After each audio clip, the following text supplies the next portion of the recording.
Well, thank you for joining us for another session of Way of Wisdom. And today I want to talk to you about a merry heart. There are proverbs that deal with a merry heart. A merry heart does good like a medicine, one proverb says. But we're going to deal today with another passage from Proverbs chapter 15 that talks about having a merry heart. In other words, your heart is happy in the Lord. Is your heart happy in the Lord? Now I know joy is better than happiness. We got into studies on that word. But do you have a joyful heart? A merry heart? Well, listen to these verses. And you know, it doesn't pay you to have a grumbling, sad heart all the time. If you're in the presence of the Lord, you should live today with a merry heart because He's on the throne and Jesus is overcome and He loves you. So have a merry heart. Listen to these words, verse 13 through 15 of Proverbs 15. A merry heart makes a cheerful countenance. Well, that makes sense. If your heart is happy and merry and joyful, it's going to reflect on your face. A merry heart makes a joyful countenance, but by sorrow of the heart, the spirit is broken.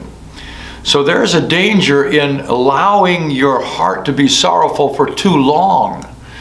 You see, if you mourn, you will be comforted, Jesus said in the Beatitudes. There's a time for mourning, there's a time for heaviness and sorrow, but when we bring it to the Lord, it should eventually end in joy. If you sow in tears, you shall reap in joy.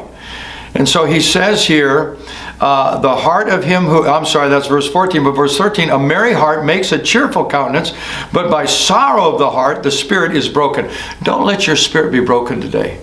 Come back into the presence of the Lord. Find your joy in the Lord. He's overcome. He's got heaven ahead for you. And He's got help all along the way. And He's with you. He's not condemning you. So don't allow it to break your spirit.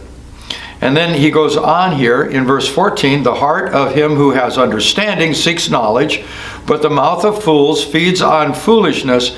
All the days of the afflicted are evil, but he who is of a merry heart has a continual feast. So notice the contrast in verse 15. All the days of the afflicted are evil.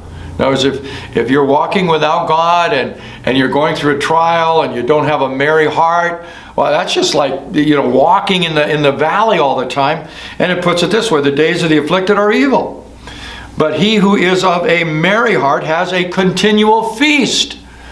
See, you can be going through a trial and still have a feast in your heart if you keep a merry heart, if you keep your joy in the Lord. And even in the presence of your enemies, He spreads out a table for you to feast upon, Psalm 23. So let me ask you today, is your heart merry? Do you have a joyful heart? Well, how can you have a joyful heart? Well, you need to know your sins are forgiven. You need to know you've been brought into relationship with God through Jesus Christ. You need to know you have not only forgiveness, but you have new life and a book full of promises to lay hold of and heaven to look forward to. You combine all those things with the presence of the Lord in your life, and you should have a merry heart. It is true, as the other proverb stated, a merry heart does good like a medicine. But here we see a merry heart makes a cheerful countenance, but by sorrow of the heart the spirit is broken. The heart of him who has understanding seeks knowledge, but the mouth of fools feeds on foolishness.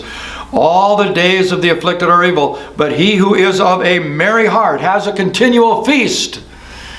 If you keep your heart happy, you can always have something to feast upon, no matter what's going on around you, because Jesus is in your heart and you got that inner joy. So I pray for you today you'll have a merry heart, that your heart will be filled with the joy of Jesus. You'll be focused on Him and His Word. Spend a little time in worship and prayer today in His presence so you can live today on the way of wisdom with a merry heart. You are worthy of it all.